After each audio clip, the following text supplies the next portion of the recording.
17 kabanata. Pagkaraan ng 6 na araw, isinamin ni Jesus si Pedro at ang magkapatid na Santiago at Juan at sila'y umakyat sa isang mataas na bundok. Habang sila'y naroroon, nakita nilang nagbagong anyo si Jesus. Nagliwanag na parang araw ang kanyang mukha at pumuting parang busilak ang kanyang damit. Nakita na lamang ng 3 alagad sina Moises at Elias na nakikipag-usap kay Jesus. Kaya't sinabi ni Pedro kay Jesus, Panginoon, mabutit naririto tayo. Kung ibig ninyo, gagawa ako ng 3 kubol. Isa para sa inyo, isa para kay Moises, at isa para kay Elias. Habang nagsasalita siya'y nilililiman sila ng nagliliwanag na ulap. Mula rito'y may tinig na nagsabi, Ito ang pinakamamahal kong anak na lubos kong kinalulugdan. Pakinggan ninyo siya. Nang marinig ng mga alagad ang tinig, sila'y natakot ng labis at nagpatira pa. Nilapitan sila ni Jesus at hinawakan. Tumayo kayo, Sabi niya. huwag kayong matakot. Nang tumingin sila ay wala na silang nakita kundi si Jesus.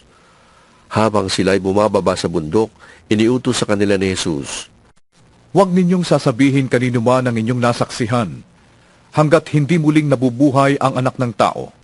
Tinanong siya ng mga alagad, Bakit po sinasabi ng mga tagapagturo ng kautusan na dapat munang pumarito si Elias? Sumagot siya, Paparito nga si Elias upang ihanda ang lahat ng bagay. At sinasabi ko sa inyo, pumarito na si Elias, ngunit hindi siya nakilala ng mga tao. At ginawa nila kay Elias ang gusto nila.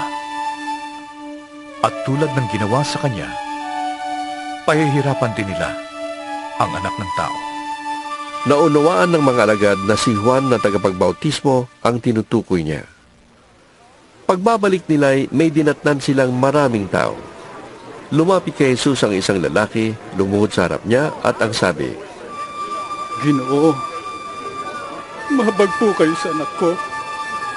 Siya po'y may epilepsya at lubang nahihirapan kung sinusumpo. Madalas po siyang mabuwal sa apoy o kaya mahulog sa tubig. Dinala ko po siya sa inyong mga alagad, ngunit siya hindi nila mapagaling. Sumagot si Jesus, Mga taong napakasama at walang pananampalataya. Hanggang kailan ako dapat manatiling kasama ninyo? Hanggang kailan ko kayo pagtitiisan? Dalhin ninyo rito ang bata. Inutusan ni Jesus ang demonyo na lumabas sa bata at ang bata'y gumaling agad. Pagkatapos, lumapit ang mga alagad at tinanong si Jesus ng walang ibang nakakarinig.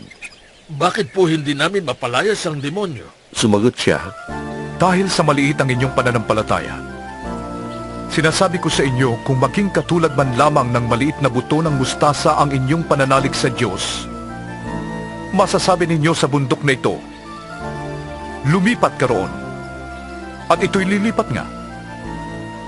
Walang bagay na hindi ninyo magagawa.